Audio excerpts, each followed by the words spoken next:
Yo, what's up, Automatic Works, January 2. So may customer tayo yun dito sa automatic transmission. Ang concern nito, una, ito hindi magagalaw. Kahit apakan mo yun, hindi siya nagagalaw. Ito yung 2010-11. Ang concern nito nung una, bago ko ginawa ito, hindi nagagalaw. Hindi nalilipat kahit apakan mo to. So ang iba kasi, tinutusok lang dito. Ito kasi wala nang tusukan. Ayan, ngayon, okay na siya. Ayan. So nalilipat ko na. Ngayon, ang concern naman ng customer, ayaw naman umandar.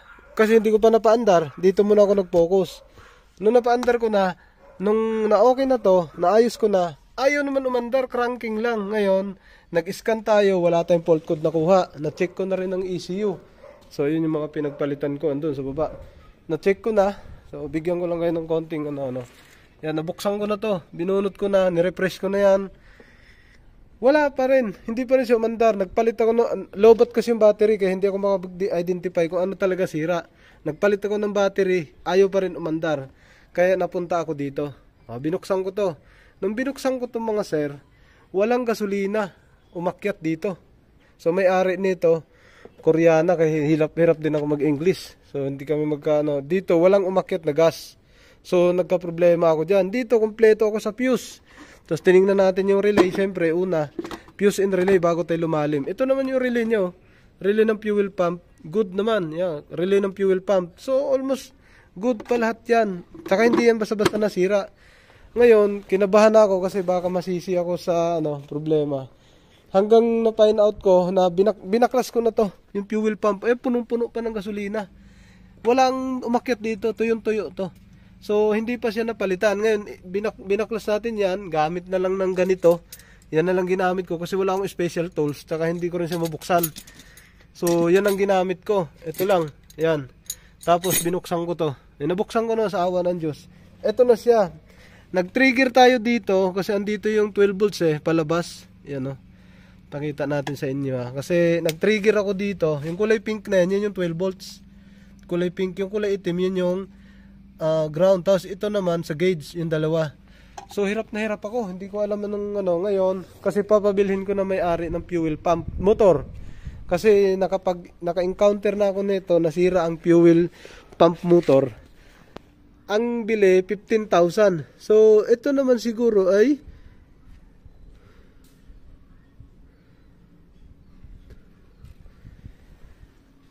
it's already open.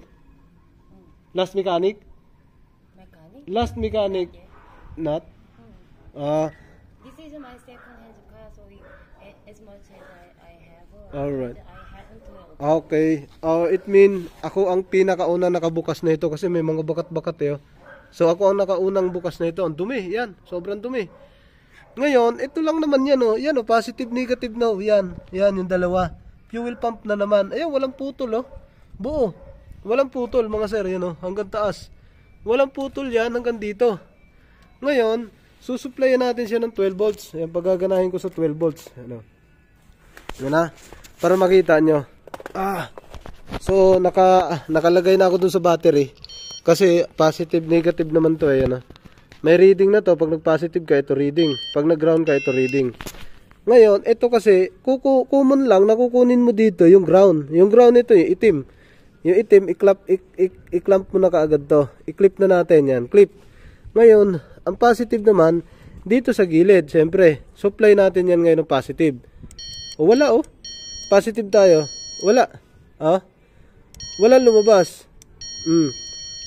No gasoline. No gasoline, We already supply 12 volts. 12 volts here. Ito yung ground.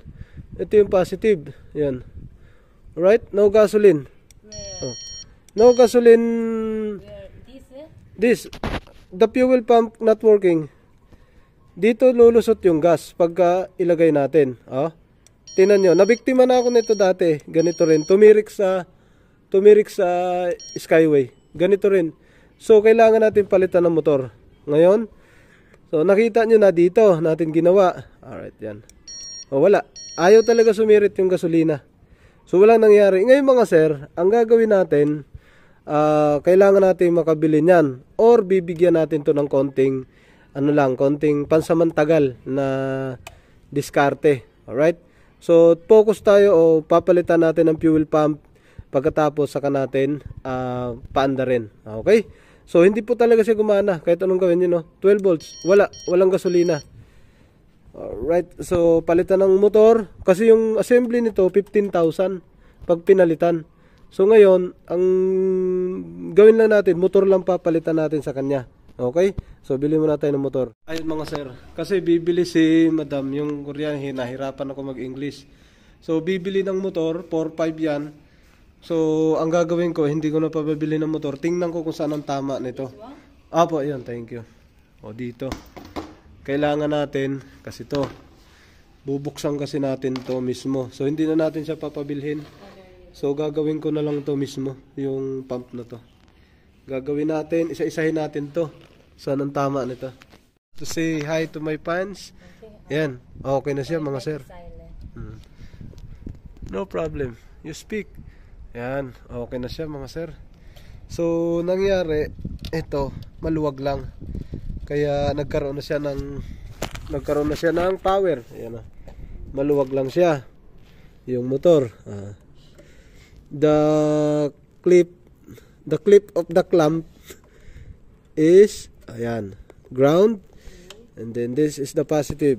When the ground is beeping, the fuel pump is good. Right? You see that? You hear that? It means the fuel pump is good. So, we energize positive. Boom! Boom! Alright. So, already done. Already good. So, we fix this. We don't need the charge it. No. No need it? No. So, enough. Balik na natin. Katakot-takot na yun dito to. Ang dami nang naging ganitong customer ko. Pambihira. Bumili ng 15,000, 7,000, 4,500. Yan, ito na ngayon. Fix na natin. Wala tayong bibilhin. Balik na natin. May malaking o-ring yan sa ilalim. Yung kulay brown na yan. Oh. Yan. Dapat ibalik nyo ng maayos yan. Bago nyo to ipit. Yan, ito. So, natanggal natin. Wala na tayong special tools na ginamit. Yun lang. Ginamitan natin doon. Yung 2 G's tapos flat screw. So, balik na natin to. Higpitan din natin. Gamit lang yun. Yung 2 yun. Yung 2 piyesa, tools natin. Yan na. Kailangan lang ipit to ng maayos bago higpitan. Para maganda ang lapat. Yan. Higpitan na natin. Gamit yung tools natin na binili. Malupit na tools to. Ito. Yan. Ito ang gagamitin natin pang higpit. Si poor guy tayo ngayon. Wala tayong pambili ng tools. Yan. Yan lang ginawa ko dito. Inikot ko siya. Si poor guy. Discard lang kasi wala akong tools na pangbili na ito. Bihira ako magbaklas na ito eh. Nagkataon lang na nagkaroon ako ng customer nitong ganito ngayon. Kaya dahil dito napasubo tayo dito sa baklasan na ganito. Takes 2. Balik tayo ang ikot ko. Yan dapat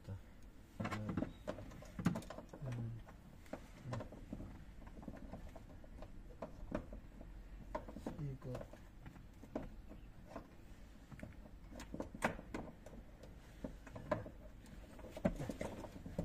Nahirapan ako. Dito tayo. Yan. Sa una. Yan.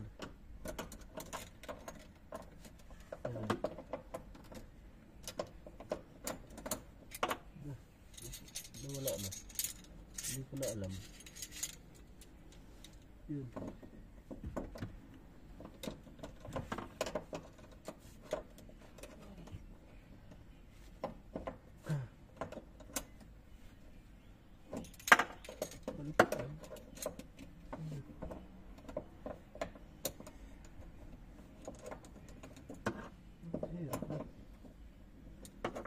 Madali lang.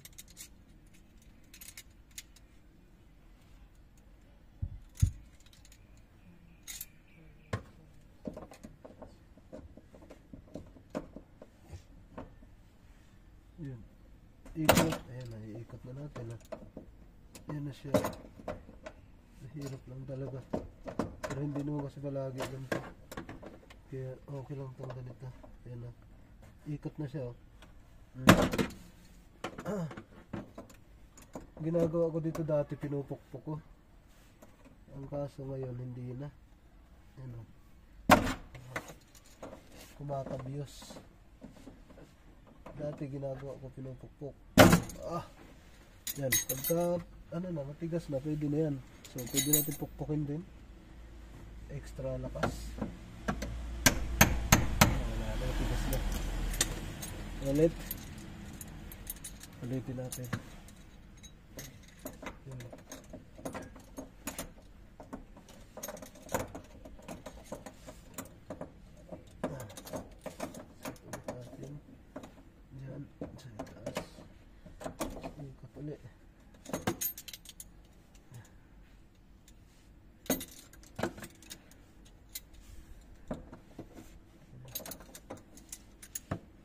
Okay na. Alright. Lagay natin to. Ano pa-under ka na ha? Ayan na. Tapos pabugahin natin dyan. Lagyan natin ng battery. Aray ko. Pabugahin natin sa ibabaw. Ito nilagay ko dyan kanina. Ayaw talaga bumuga. Ayan, lagyan ko na ito. Magkaroon. Yan na, magic charger. Kasi naglobat na siya. Yan. Wala talagang lumabas na gas dyan. Subukan natin ngayon. Boom. Papaboom tayo. Yan o, nasa labas o. On natin susi. Right. Ayaw talaga niya start kanina. Redondo lang. On natin susi kung may lalabas na gas. Ayun, meron na. Okay. Ayun, meron na mga sir. Ayos na. Start na tayo nga to. Ngayon, balik natin yung fuel. Meron na lumabas. Kanina wala talaga. Yan, higupan lang natin. Dahil hihigupan lang natin. Yan, basang-basa na to.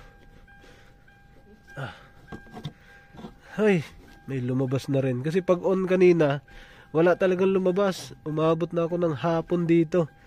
Kasi hindi mo siya akalaing may sira eh. Sa ano? Yan o. So ito, kabit na natin. Yun, itong hose na to. Yan, nailipat na natin. Yan, nalagay na natin sa gitna. Kaya isa lang, wala naman siyang breather. Start tayo. Sana pala rin sa start na ito. Amandar ka na. Kanina pa ako dito.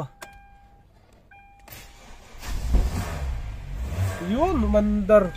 Pambihira. Ayos. Alright, ayos na. Pambihirang yan. Very good. Umandar din. So, wala tayong biniling pyesa. Si ma'am lang ang nagbayad sa akin. Babayaran niya ako kahit wala siya biniling pyesa. Okay na, umandar na. Yun ang sinabi ko. Okay, tapos na rin sa wakas. Umandar na. Yun, tapos na. Ito daw ay 5 days, hindi na ilabas ng Pasko. Dahil sobrang hindi daw nila magamit. O tama nga naman, hindi nagamit. O pwede rin tumirik to. Marami na akong naging customer, naging ganito ang problema. So, naikabitan na natin. Salamat po. Maraming salamat daw sabi ng Korean. Yan, pati ito balik na natin. Tapos ayos na to, test drive na lang.